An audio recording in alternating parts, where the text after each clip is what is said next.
Welcome to the Nerdynomicon. Hello. It is Tuesday again, and time to finish up with yet another two-parter series for Tag It Tuesdays with Brooke's List. Yay! But before that, theme song.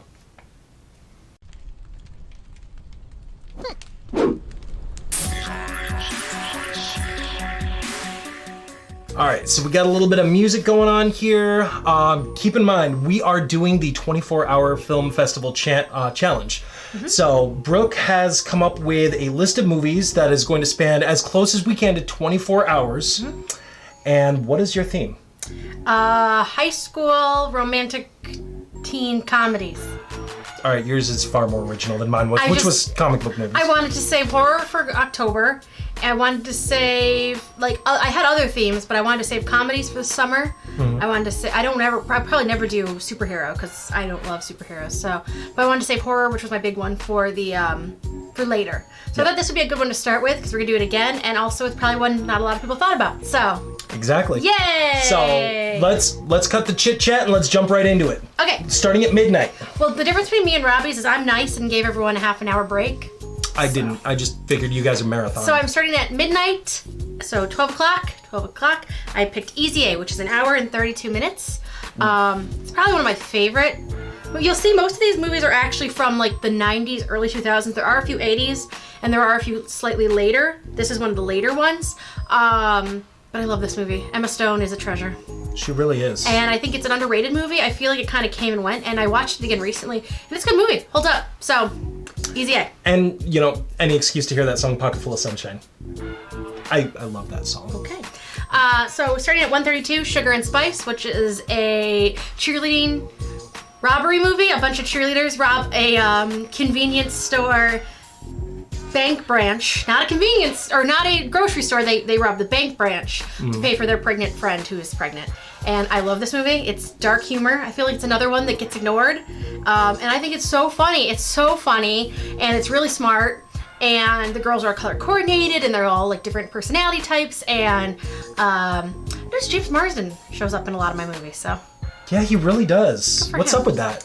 And I think he's just great, and I love the movie. So I recommend it. So that's mine. So that's an hour. Great movie, underrated too. An hour and 24 minutes. Really quickly, I did this twice, but it's kind of hard for me to add time, so they might not be perfect. But anyway, so an hour and 24 minutes. So at 2:56 a.m., Clueless, which you're obviously going to do a sinful analysis on. Clueless. I think that's a movie. It's so good. If you are a child born in the late 90s, early 2000s, late 2000s, because people born in 2010 are 9, so that's crazy. I don't like that. And you want to know what the 90s were like? Watch Clueless. I think that gives you a really good idea of like the culture and the lingo and the fashion. I mean, it was a little bit more California than like the rest of us, but it was what we all aspired to be. And Alicia Silverstone is so cute. She really is. That movie is genius on so many levels. I love Clueless. I love it so much. Great pick. So that would be an hour and 40 minutes, and then that puts me to 4:36 a.m. I picked Drive Me Crazy with Melissa Joan Hart and Adrian Garnier, the guy from Entourage. It's another movie that I feel like I always really liked, but I feel like people have forgotten through the sands of time. It's basically a really popular girl gets kind of jilted by the guy that she was supposed to be like going to prom with. Like it wasn't ever talked about, but it was arranged. So she gets her weird, which is, weird, nerdy guy next door who's Adrian Garnier, who's gorgeous, to pose as her boyfriend, because he'd just been dumped by his girlfriend. So the two of them decide to pose as boyfriend and girlfriend and drive the entire school crazy, and they fall in love, and it's great. It's actually based on a book. I really like it. And I don't know if it's necessarily aged well. A lot of these movies have not aged well. I'm gonna preface this. I'm aware a lot of these movies haven't aged well, and they're problematic, and they make gay jokes, and they make racial jokes, and I'm aware of that. But if you want a snapshot, I like these movies if you remember when they were set. Yeah. I think we can appreciate problematic movies if we keep in mind when they were created. Right. There are certain things we should never be okay with, like Birth of a Nation and Andy Rooney and Breakfast and Tiffany's, but. Yeah, that's true. I mean, but like you said, lots of these movies are products of their times. And you have to remember. So that's an hour and 31 minutes. And it has a great soundtrack. Oh, it's so good. Britney Spears is crazy. It's from that. And the music video, it's so good. Yep. So that's an hour and 31 minutes, which takes us to 6:07 a.m. and Superbad. The only boy-themed one on my list. The rest are all girl-themed. I wonder why that is. You could argue a few are unisex, but I love Superbad. That's a movie that's a good, just a good solid comedy, good solid bro movie. And I like that it's just two bros broing about town, trying to get booze. It's like a quest story. They're trying to get booze so they can get to the party. And they get to the party, and they're actually good guys. Dude, it is a quest story. And they're actually really good guys. Like, Evan doesn't want to take advantage of the drunk girl. It makes him really uncomfortable. Mm-hmm. And even Seth, or his character's name is Seth. Yes. But he's played by Jonah Hill. Jonah Hill, yeah. Even he's kind of not an asshole, like he pretends to be, but he actually really respects, Emma Stone's character, who's also on my list. Yay, Emma Stone! She had her hair red for this. So good for her. And I think it's funny, and it's a really good movie. It's a really good bro comedy. It is. I don't like that it made people want to turn it into a romantic thing between Evan and Seth. I think it's just nice that they're just friends. Yeah, me too. I think that more movies should have relationships built like that. Well, I think we're always going to have shipping. I think that's a thing that's always going to happen. Yeah, you'll always have that. And especially with the lack of like LGBT representation. I understand that you strive for anything, but I almost think it hurts the cause that anytime there's a strong male friendship or a strong female friendship, but especially strong male friendship, people turn it into something sexual, and I think that's why men are often afraid, because of toxic masculinity, to be affectionate with their friends, because we're so quick to turn any like bro man's into something sexual, and I think that actually hurts us more than helps us. I would agree with that. And I can say that because you don't know my sexuality. So, anyways, so that's an hour. This is my longest movie at 1 hour and 59 minutes. And that takes us to 8:06 a.m. And I got She's All That. Probably the most problematic. It's actually just Pygmalion, so it's actually not that bad. It is. To this day, if that movie is on TV, I have to watch it. I have to watch this movie. And it's actually really, I haven't watched it since Paul Walker died, so it'll probably be really sad now. Right. But it's so good. So basically, Freddie Prinze Jr. is the popular guy. His girlfriend breaks up with him. That seems to be a theme. His girlfriend breaks up with him, and they were supposed to be prom king and prom queen. So he makes a bet with his friend Paul Walker that he could turn any girl into the prom queen. Mm-hmm. So they pick Lainey Boggs, played by Rachel Lee Cook. And the reason they pick her isn't because she's fat or ugly or anything. It's because she has glasses and a ponytail and likes art. So clearly she's the weirdest girl in school. Mm-hmm. And he goes out of his way to, woo her. My favorite scene is the scene where they're doing the modern art. It's the best. The hacky sack scene is the best.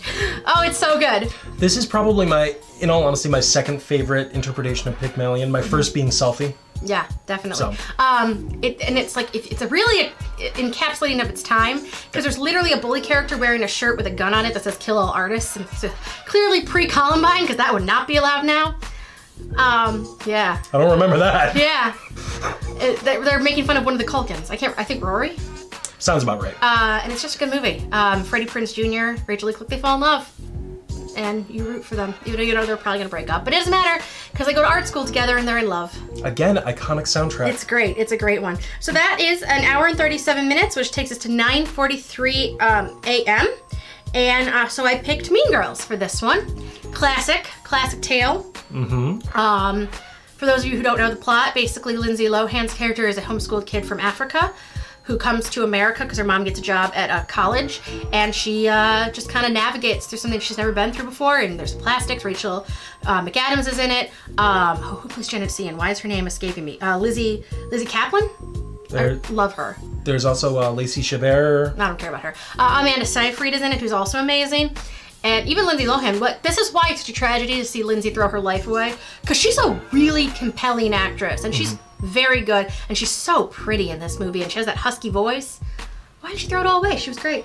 I have no idea. Fun fact has nothing to do with this. There's a theory that, have you ever seen The Parent Trap with her?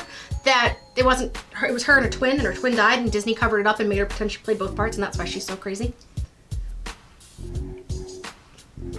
We need to explore this. A lot of people bring that up because it's so good how they seamlessly put them together, and there are movies nowadays that aren't that good. Yeah.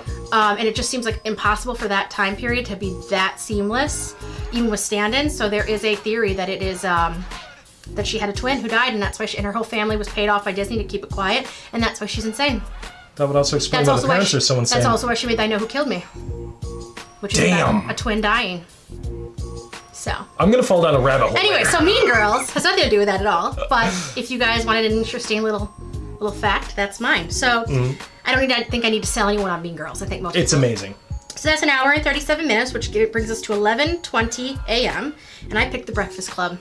Another movie, super problematic if you think about it too much, but still awesome, really iconic. Kind of set up what teens will be from now on. You know, you have the jock and the stoner and the nerd and the princess and the weirdo, and it's basically archetypes. I mean, you know, I don't always think that John Hughes is as brilliant as everyone else does, but I think that The Breakfast Club basically set up teens forever. Yeah, I would agree with that. And everyone references it. I don't think there's been a teen show that hasn't referenced it. And it's well acted and it's interesting. I don't like the sexual assault, but that's okay. Yeah, like you even warned there are problematic elements. Like, they're definitely Bender's character. I really liked when I was younger, and I thought, I mean, that was basically all the guys I dated. And now that I'm older, I'm kind of like, oh, yeah, he did literally stick his face in her crotch without her permission. Yeah, it happened.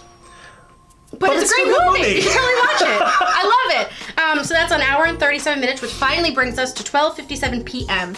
And I picked probably my favorite little movie, what I know everyone else will hate, but I don't care. John Tucker Must Die.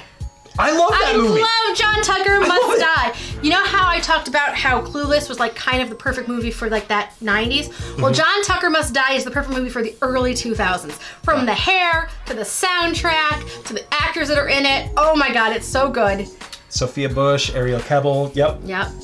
Brittany Snow, the main character. Love Brittany Snow. I was going to leave that one for you. I love Brittany Snow. So the movie is basically a girl whose mom is a bit flighty and constantly moves her around town, goes to a new town, and there's this really popular guy named John Tucker. He's dating 3 girls, but they're all in different social circles, so they don't figure it out. Well, they figure it out. And Brittany Snow is used to it because of her mom. And she basically is like, I knew this was going to happen, you know, like, this is what he does. So the 3 of the girls team up to make Brittany Snow's character John Tucker's perfect girl, and then they destroy him. It's awesome because Brittany Snow's character is also in love with John Tucker's little brother, the other Tucker, played by Penn Badgley from Gossip Girl and now You. But I've never seen You. I've only seen Gossip Girl. He's creepy in both. But he's great in John Tucker Must Die. So, good movie. Again, it's not, none of these are going to be great films. It's also his second performance in this list, too. Easy A he was in, right? Yeah, he plays the love and he plays Todd in that movie. Yeah. I really like that movie. It's probably, none of these movies are like Shakespeare, except for Clueless. No, that's Emma. That's Jane Austen. None of these are, you know, Shakespeare. None of these are Academy Award winning. I just like them. They just make me happy. All right, so that's an hour and 30 minutes, which takes us to 1:27 p.m. Perfect time for Dazed and Confused. Yes. I love 90s doing 70s. It's the best. For those of you who don't know, which I'm assuming a lot of people don't know, I don't think this movie has translated to younger generations. It may not. At least not yet. It's the last day of summer for a bunch of people in like the night. I think it's like 1977, but it might be 1979. I think there's something they talk about the 80s, so it might be 1979. But it's the last day of summer for a bunch of kids in the 70s and their wacky adventures. Matthew McConaughey is in it, and that's where you get the. That's what I like about high school girls. They get, I get older, they stay the same age. So creepy. Yep. Academy Award winning. Matthew McConaughey, Ben Affleck, and Renee Zellweger. Academy Award winning. 3 Academy Award winners. A lot of really good actors are in that movie, surprisingly. And it's just a random... Lauren Adams is in that, right? Yep. She plays one of the friends. And it's just one of those random, like, day in the life of movies, but it's good. It's very good. Mila Jovovich is in it. She's only like 16 in that movie, yeah. She married one of her co-stars, and her mom made her annul it because she wasn't 18 yet. Another interesting fact. You'll get that here. Just a good, solid film. So that is an hour and 43 minutes, which takes us to 3:10 p.m. Perfect time for 10 Things I Hate About You. Hells yes. I love 10 Things I Hate About You, which is Taming of the Shrew. Oh my God, I knew there was a Shakespeare one. Taming of the Shrew. You've got a lot of adaptations on this list. I do. You know, The Scarlet Letter, Emma, Taming of the Shrew. Yeah. Yeah. Pygmalion. Excellent list. Yeah. Excellent list. So 10 Things I Hate About You, for those of you who don't know, is Taming of the Shrew. Basically, and so many good people are in it. My boo, Joseph Gordon-Levitt, is in it. My former boo, Heath Ledger, who sadly has passed. My friend of a boo, Larissa Olenek. And the wonderful and always amazing Julia Stiles. Who's nobody's boo, but we love her. We love her. She plays Kat, and it's it's literally Taming of the Shrew. Right. It's great, don't get me wrong, but it's literally Taming of the Shrew. Weird fun fact about that, the guy who plays the other love interest for Larissa Olena's character started a sex cult. So... Actually, interestingly, we were talking about Smallville earlier. The girl who plays, I forget, one of the friends, the blonde friend, was in a sex cult, which she also founded. So, different sex cult, though. So not the same sex cult, but a sex cult nonetheless. Different sex cult. I don't like this. I don't like it. So when you watch 10 Things I Hate About You, just remember, he didn't get the girl, but he did start a sex cult. Clean cut. Next movie. All right. Clean cut. So that's 1:39. That's an hour and 39 minutes, which takes us to 4:40 p.m. And my dream movie, Heathers. I love Heathers with Winona Ryder, aka the mom from Stranger Things, and Christian Slater, aka the dad from Mr. Robot. Spoiler if you didn't know. I have nothing to interject with this. He doesn't like this movie, but I love this movie. Basically, Winona Ryder is very, very popular. She's friends with these Heathers. Her name is Veronica, which is why her and Veronica Mars are the reason if I ever had a daughter, I really wanted to name her Veronica. Mm-hmm. That name has been pushed aside for Sorsha, but Veronica's still high on the list. She meets a guy named JD, who, again, it kind of informs why all the guys I like, because he was very sexy, played by the young and gorgeous Christian Slater. And they start killing people, just killing them. And it starts out as an accident, sort of, but you kind of think that JD maybe knew what he was doing and is a little crazy. They made a really good musical out of it a few years ago, which I love, but I still think the movie is way better. The music in the musical is really good. I'll give it that. Really good. I'll give that. But I'm going to say the movie is better. And Winona Ryder is a treasure. She was actually only 17, so they had to keep cutting away from her. That's why you see a lot of leg shots, because her double had like perfect legs for like the same as hers. Mm-hmm. So that's why you see a lot of back and leg shots, because she was only 17 when they made that movie. Weird thing about that movie though, the woman who played Heather said, the head Heather, said, "Did you eat a brain tumor for breakfast?" and then died of a brain tumor a few years later. I know a lot of really... What other channel can you get nuggets like this in? I know. Seriously, we got sex cults and dying of brain tumors on a rom-com list. God damn. So that's an hour and 43 minutes, which takes us to 6:32 p.m. And I picked Juno. Good pick. I love Juno. I have to say something. I'm going to editorialize here. The scene where Ellen Page tells Polly Bleeker, aka Michael Cera, that she's pregnant.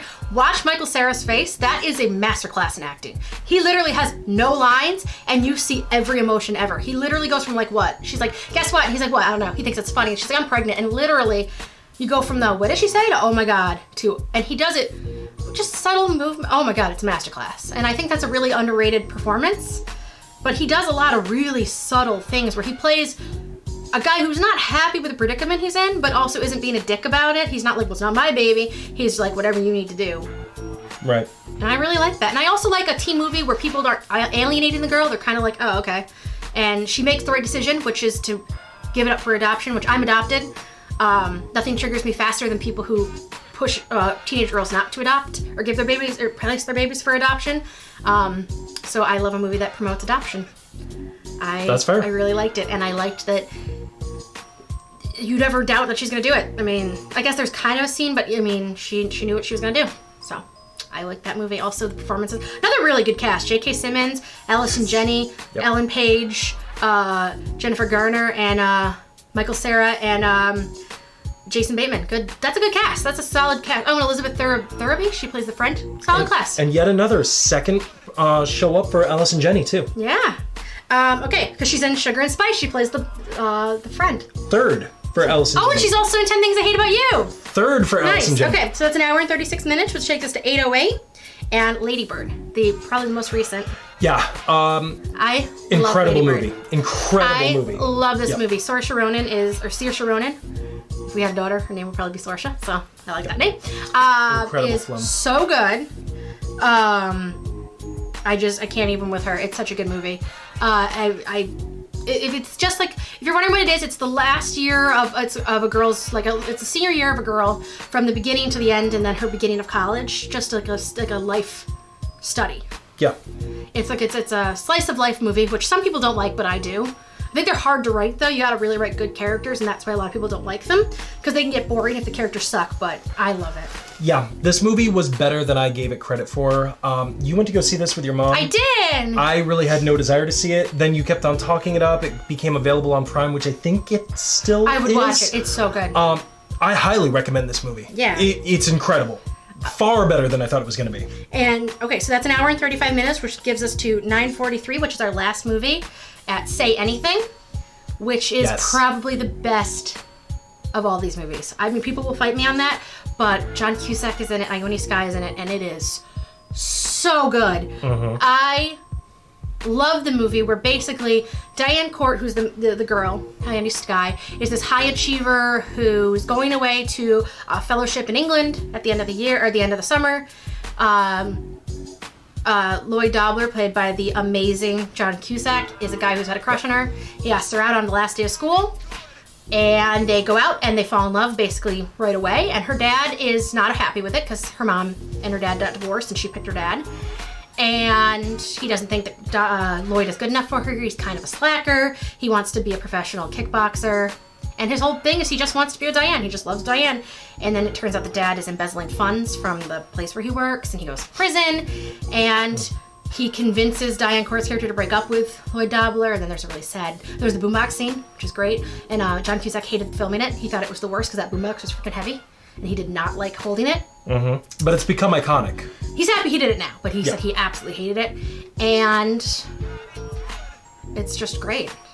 And I love a movie where the girl is the, successful one and the powerful one, and the guy just wants to be with her and just wants to support her. It's not about, and the thing, it's not a movie where she makes him better or he gets his life together. Like a great example is Knocked Up, where he's a slacker and then he meets the girl who knocks her up and then he chooses to be a better person. Lloyd is happy being where he is. He just wants to be with Diane, who he is aware is way more successful and probably better than him. Yeah. Sad thing is, though, they asked, I was listening to the commentary and they asked all three of them, the writer, Cameron Crowe, and director Cameron Crowe, John Cusack, and Ione Skye, if they think they stayed together, and all three of them said no, and I got really sad. That is sad. Because I think that they're good together. Yeah, I think it's a great movie, and I don't think you're gonna have a better romantic comedy, or it's not even a comedy, it's a dramedy. And John's real sister Joan is in it, and they play brother and sister, and I just like that because he's so excited when she comes on screen. Because I listen to the commentary, he's so excited when she comes on screen. He's like, "That's my sister." It's really cute, and I don't know why I love that. I'm a big John Cusack fan, and that takes us to 11:23 p.m. So I put a half an hour break in there wherever you want one, or you can take little breaks in between to go potty. But that takes you to 11:23. Nice. And I'm not going to get... Well done. I went over and I wasn't willing to go over, so I said I'd rather go under and give people half an hour break. So that is my 24-hour movie fest. So I will definitely do it again. That was fun. Hell of a job. That was again. If some of you were doing the math and I didn't get 100% right, I have a really hard time with adding time together. So it might not be 100%, but I did it a few times with the help of an online website. So I think you're I was also really tired. I've cut out caffeine, so I was very tired. I think you're so that was my movie. Yay! So what did you guys think of Brooke's list? Probably, again, better than mine. Mine, being comic book movies without Marvel. Hers being very original and very well thought out, and lots of similar casting and a lot of adaptations. Yeah. So let us know what you guys think down there in the comments. Next week is going to be Brooke's conspiracy theories. This one's going to be interesting. I'm going to connect, wait for it, I'm going to let you guys think about it for a week. Dark Tower, Cabin in the Woods, all of the Joss Whedon universe, and Us, and Get Out. That's going to happen to you guys next week. So there will be spoilers for Us, which we just saw yesterday. So... yeah, that's going to happen to you guys. You don't even know. So if you're excited about that and or you liked this episode, make sure you give us a giant thumbs up down there below and hit the subscribe button and the bell, because Brooke gives secondary and ultra special smiles to all of our subscribers. So if you're seeing that smile, that's for you, the fans and the subs. That's going to take us out of it until next week. Have a good one. Bye.